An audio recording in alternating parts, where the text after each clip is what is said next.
The limitations of the CEO are the limitations of your startup. And if you as a CEO don't work on resolving your own personal limitations, invest in yourself and really grow personally, and that's tough, that's hard, it's painful. But if you don't do it, you're limiting the potential success of your own organization.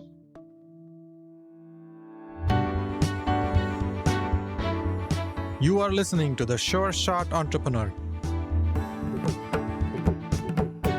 a podcast for founders with ambitious ideas. Venture capital investors and other early believers tell you relatable, insightful, and authentic stories to help you realize your vision. Welcome to The Sure Shot Entrepreneur. Today's guest is Julian Teicke. He's the founder and CEO of Wefox, an insurtech company based in Germany. Julian, welcome to The Sure Shot Entrepreneur. Hi, Gopi. It's a pleasure to be on. Tell us about yourself, starting with your childhood and your German heritage. Yeah, I was born in Berlin to a American-born mother, actually. My mom was born in San Francisco, and to a German father. And my father has been in insurance. He's an entrepreneur himself.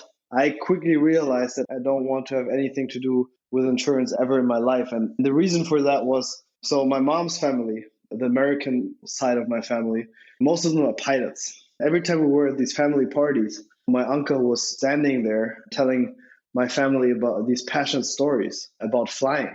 And everybody was just glued to his lips and just was so fascinated by it. Then I saw my dad sitting there and everybody was scared that he would sell them something, right? I was like, okay, insurance is not cool. Flying is cool. So I was like, okay, insurance is probably not for me. When I went to university and realized, I do want to become an entrepreneur myself. I said I want to launch businesses in areas where I can actually have an impact on many, many people's lives with technology really, really fast. So I went into e-commerce. We built a company called Dein Deal in Switzerland, which quickly became the fastest growing startup of the country. Still today is one of the biggest e-commerce players. We sold it in 2015. Just in the process of selling that business, we were thinking about, okay, what's going to be the next business? We knew we want to build something global.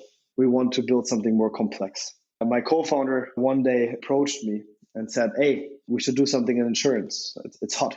2015, the term insurtech didn't exist yet. There were a couple of first models in Europe, a model like Knip, for example, started by one of our former employees, actually, of our first startup. We saw these developments and he was like, we should get into insurance. It's huge. I was like, no, I'm not going to do anything with insurance. My dad has been in insurance. I actively decided not to go into insurance. And he was like, hey, can you do me just one favor? On Friday, there's this guy coming in who made a lot of money with insurance. And let's just sit with him for half an hour and see how technology can impact insurance and disrupt insurance going forward. And let's make it a bit of a brainstorming. So I said, okay, half an hour, why not? On Friday, Bora comes into the office and we actually just have a chit chat. We just exchange ideas. And all of a sudden, Bora says, I'm in. And Dario, my co-founder, he's a great sales guy, was like, all right, 300K for 10%. Bora was like, I want more than 10%. I was like, that's the last offer.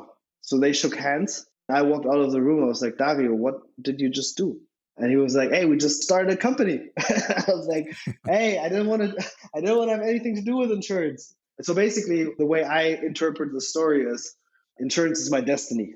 I did not choose insurance. Insurance chose me. Essentially, I really had to become passionate about it because I cannot do anything in life without really being passionate about it.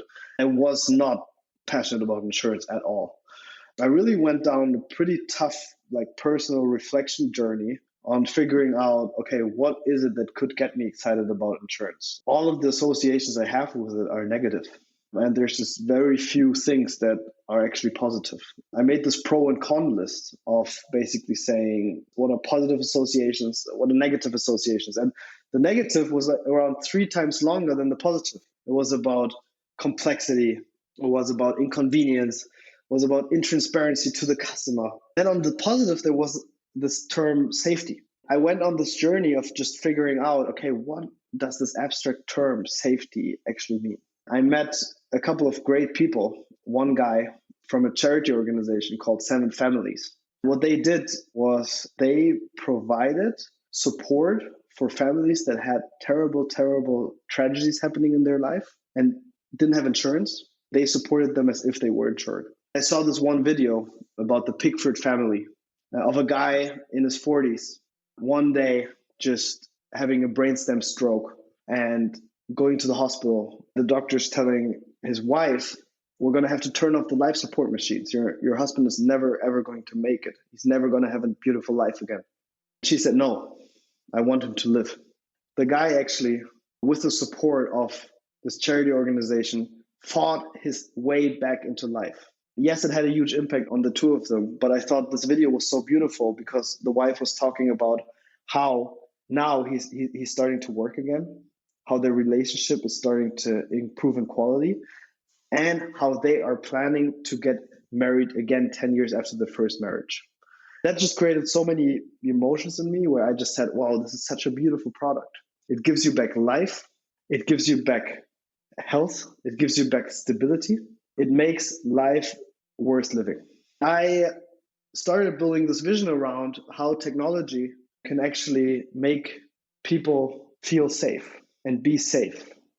How with a technology business, we could get the core of insurance, which is safety, because this complexity, this intransparency, this inconvenience, this is all just stuff that was created because of the business model of insurance in the capitalistic world. It's not the core of insurance. The core of insurance is this beautiful term safety.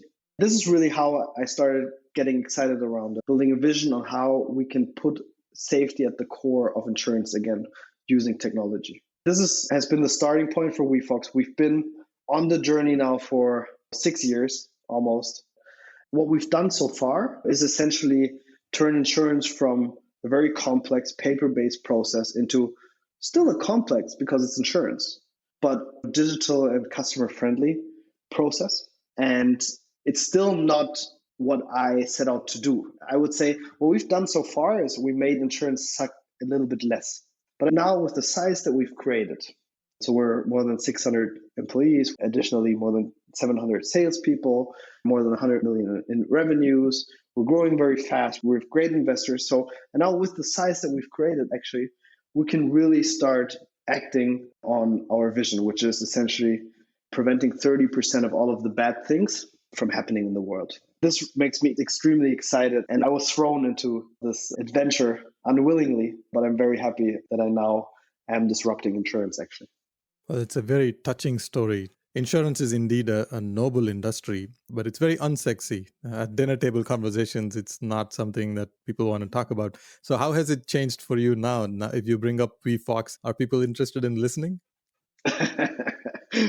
I mean, it's not the most exciting topic still, but once we talk about what we're going to do, which is essentially become a life coach, I tell people stories. For example, how me and my wife, just before the pandemic, we were in Cape Town, South Africa. We were meeting friends in a restaurant. We looked at Google Maps and we said, okay, we can walk.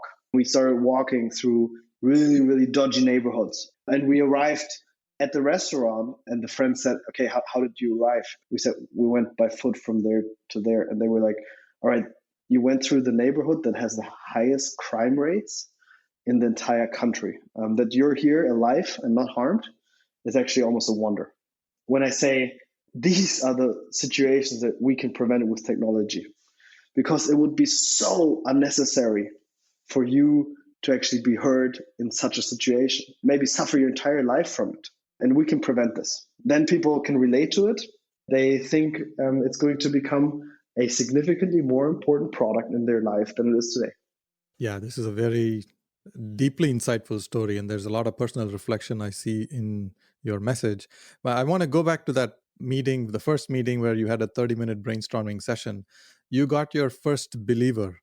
What was the message you discussed during that time? What got that first believer excited? I don't know if that's the best example, because basically we had no idea, we had no plan, we had nothing. right? We didn't even want to launch a business. So no, I don't like we need to get him like he probably saw something in our eyes or something, but we were completely clueless. So not sure why the guy invested. I think it's his best investment till date in his life, but I'm not sure why he invested. We probably need to ask him. What role does your father play with Wefox? Was he excited when you first told him about the idea, or did you win him over? What happened there? My father is an entrepreneur, and while he is in insurance, he's a very creative, energetic, inspirational guy. Of course, he's been a huge inspiration growing up, learning on how to take risks. When we said, actually, I'm starting a business, Dad, in your turf, right? And I have no clue about the industry. I need your support. He was extremely helpful. He was supporting us with building up the business in Germany. The collaboration with him was a huge learning for me as an entrepreneur, because one day somebody came to me and we were already maybe 100 employees and said, Julian, I can feel your family dynamic in the most distant part of the company. Everywhere in the company, we can feel the problems that you have maybe with your family or your dad.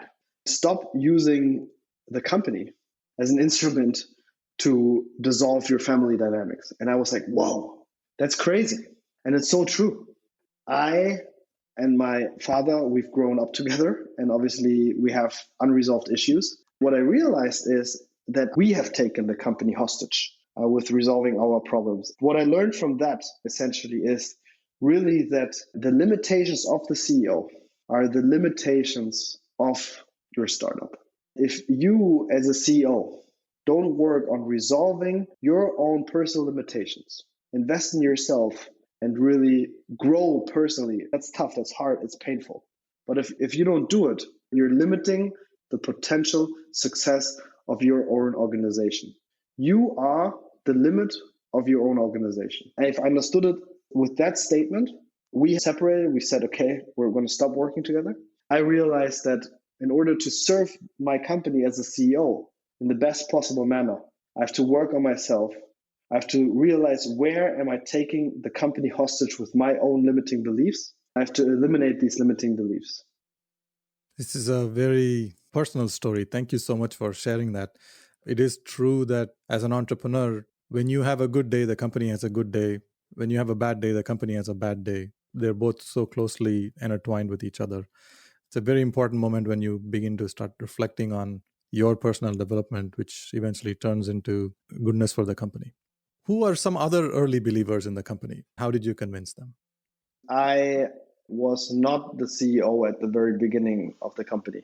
I was the COO. Also at my former company, I was the COO, really taking care of technology and operations. I never, ever had any contact to investors. And when we started the company, again, I was not responsible for the fundraise. Our former CEO at the previous company was also supposed to become CEO at Wefox. And he was saying, okay, basically, we already have the funding. You don't have to worry about it. At one point, we realized we don't have the funding. It's not coming. Right? We had already invested a lot of our own money and time. Also, he was in a really tough spot in his life, and we realized he needs a break. So I realized I have to step up and I have to jump into the cold water and essentially change a wheel on a driving car and learn how to become a fundraiser of a company that's already, 30, 40 people with cash burn every month and really being under pressure to learn how to fundraise. And I went out there, no network, no contacts. I just reached out to hundreds and hundreds of investors. I had dozens of pitches, and I received terrible feedback, really, really, really terrible feedback. I was thrown out of the offices. It was very bad. It was very painful, really. Essentially, the company was about to go bust because I was so bad at fundraising.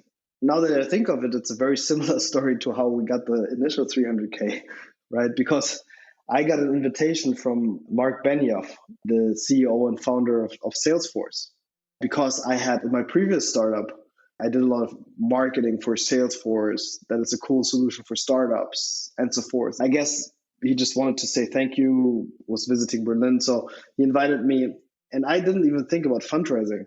I just thought, oh, it's amazing to meet this guy. So it was not just me at this dinner, it was a couple of people. And there was this introduction round.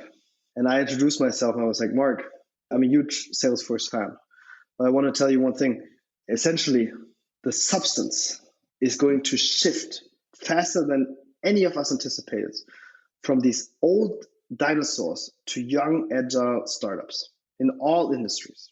I checked the numbers, and Salesforce is making more than 95% of their revenues with old dinosaurs. Almost none with startups, and you're not cool. In the startup world, you're called an overpriced CRM system.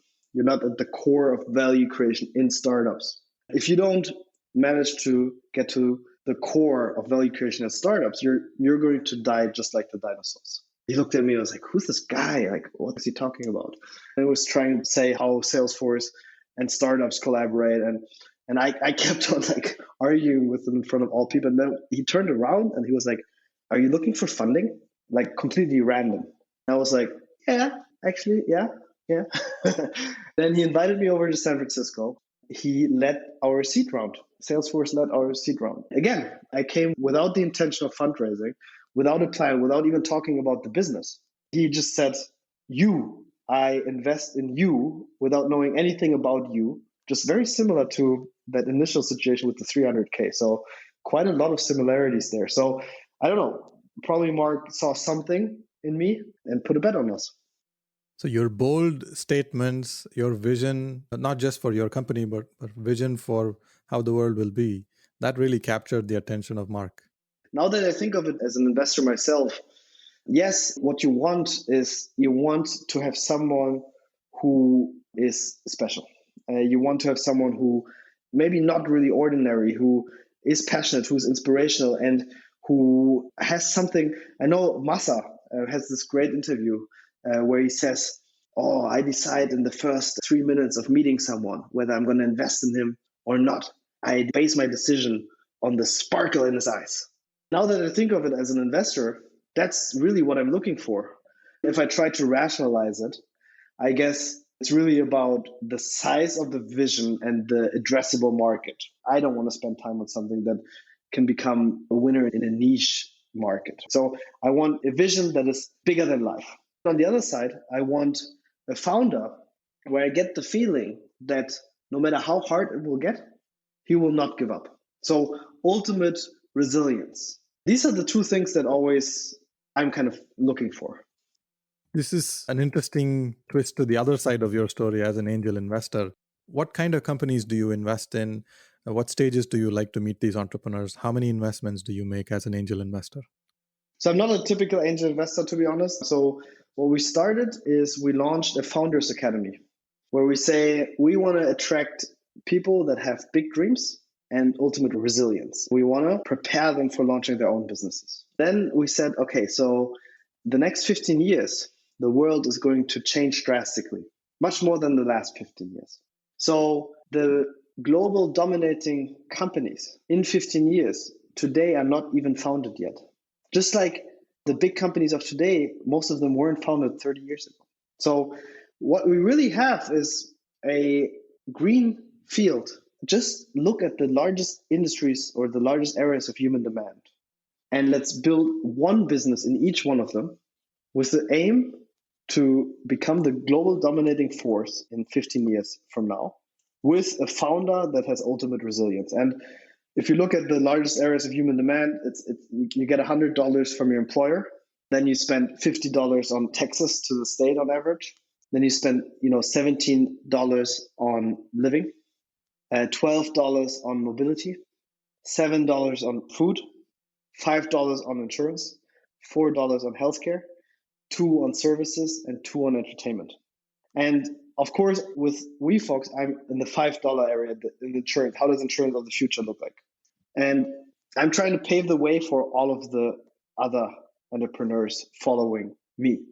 We started a business for the $100 already. How does the global dominating player in terms of how an employer operates look like in 15 years? And that's a company called Kenjo, for example. Or we've launched a company for the $4 health. How does healthcare in 15 years look like? And what's the global dominating force? And we launched a company called Doctorly.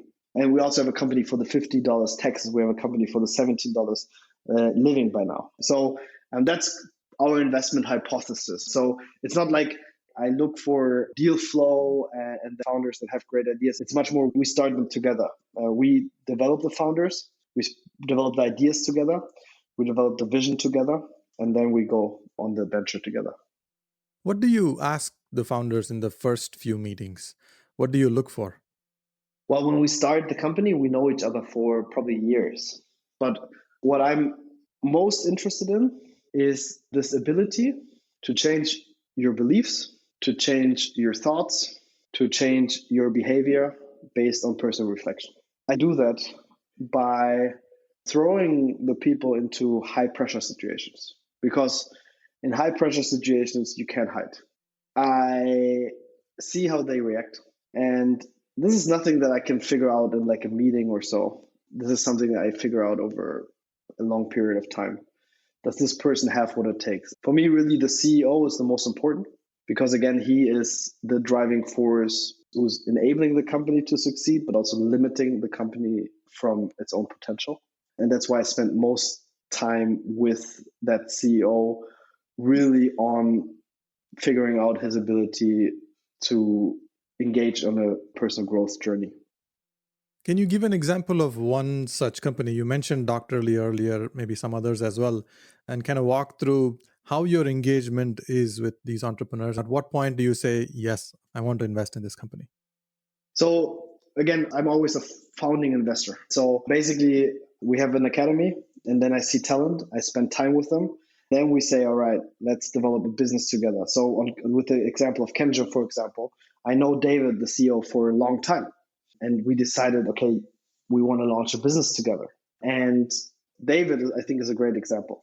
So I know him for quite some time. He was actually in Dyndia, my first startup, as a developer. He was quite introverted, but I saw that sparkle in his eye.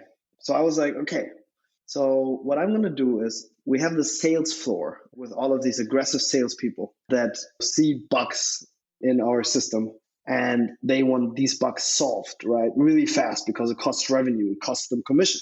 So I'm going to put him in a help desk on the sales floor where he, with a Kanban board, is working on solving the bugs with the sales that are screaming at him aggressively. That would be something that really gets him out of his comfort zone. And he was open to do it. He was performing amazingly, much better than I had anticipated. You could feel he's really uncomfortable, but he did it. These are the type of things where I'm like, all right, this is CEO potential. Then essentially, over the years, he was in the Founder Academy. We realized we want to start this together.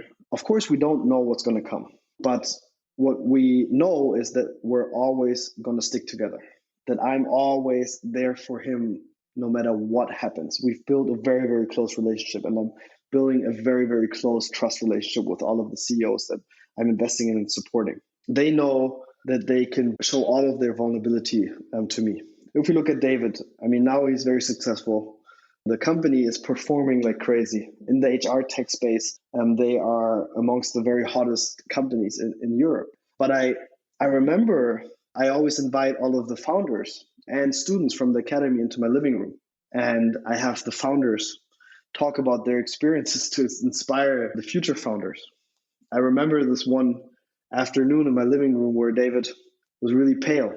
And he was saying to all of the people, if you want to destroy your life, if you don't want to have friends or any fun, you should become a founder. He was really at the lowest low of his career ever, right? I had a couple of like future founders come to me afterwards. I'm like, I don't think that's for me. I don't think I want to become a founder, right? He was really, he scared them, right? And the guy was absolutely at his limit. A few weeks later, he exploded. He went out there. He came to me and he was like, hey, Julian, listen, there's all of these investors that all of a sudden want to invest in my business. I didn't even go and reach out. And now, because I just gave them like a bridge financing because they were almost dying. And I gave them a bridge financing, I think at 4 million pre or something. A few weeks later, he came to me and said, there's offers coming in for 13, 14, 15 million. Something happened. He had a breakthrough. And these are the amazing stories that everything can change from 1 second to the next by just the founder figuring out something about himself, lying on the floor, getting back up, and fighting harder than ever before.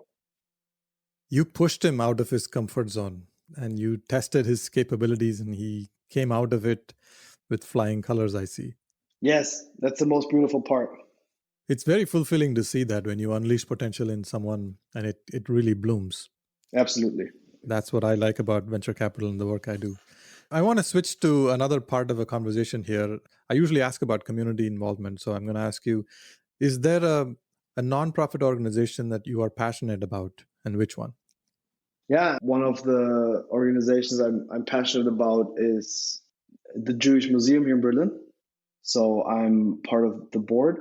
And the reason I do it is on the one side personal, but then on the other side also it's about shaping society and also defining kind of the role of our generation and the responsibility of our generation and playing a small part in that. So the personal side is I have a strong connection to Israel. I'm not Jewish myself, but my wife, for example, she was born in Jerusalem, and I have a lot of Jewish friends. We actually had some Jewish dances at my wedding. Of course, I'm German, and I have a grandfather who was fought in the war on the German side. And I think the topic of anti-Semitism is a very, very important topic, but it's much more a symptom of a much deeper problem that I'm really interested and concerned about, which essentially is that the speed of development, the speed of change through technology creates the need for people to have some type of stability, to have answers in a world where there are no answers because it's very chaotic. In a world where no politician can truthfully stand in front of the citizens and say, listen, in 10 years, you're going to be able to have the life that you've always dreamed of and that you're working for. To not have this any longer creates a huge danger to society. And this danger is essentially that people are looking for very simple answers and scapegoats that they can essentially blame for their feelings of insecurity and instability. Showing a picture of a Mexican and saying, this guy here is responsible for your negative feelings, or showing a Jewish person, or showing essentially anyone and giving a simple answer is a huge risk because it's just going to get worse. It's just going to get worse over the next couple of years. Things are going to change faster. Existing structures are dissolving much faster. The stability that people want and need in their life is disappearing. The rise of simple answers is going to increase. That creates a huge risk for these vulnerable groups. That's, from my perspective, the biggest topic that our generation needs to focus on. We have climate change. And climate change is a huge and very urgent topic. And when we think about it, we already see implications of what this could mean. We're going to see more of them over the next couple of years. But really, when we talk about when is this really serious, it's going to be in a few decades to come. We can make a change now, but the impact is to be felt in a few decades from now. But when we look at the issue of threats posed to society through the irrelevance or the feeling of irrelevance of the masses because of development of technology, we're looking at a significant more imminent risk and a very, very dangerous risk that is not on many people's radars, because technology will replace humans in the workforce, and work is a very, very, very important part of people's lives and purpose. The feeling of irrelevance is more dangerous than the feeling of exploitation. I don't know the answer, but I think that's the most urgent topic for our generation to work on. And that's why I'm trying to somehow, with my activities in terms of social engagement, trying to figure out what is the root cause and how can we solve it. We don't have a lot of time. Julian, this is a fascinating conversation. You've touched on so many important topics, starting with your own personal life, how you started building Wefox, and the important topics that you are focusing on today for the future of the world. Thank you so much for spending time with me on this podcast and sharing your insights with me. Thank you, Gopi. Thank you for listening to The Sure Shot Entrepreneur. I hope you enjoyed listening to real-life stories about early believers supporting ambitious entrepreneurs. Please subscribe to the podcast and post a review. Your comments will help other entrepreneurs find this podcast. I look forward to catching you at the next episode.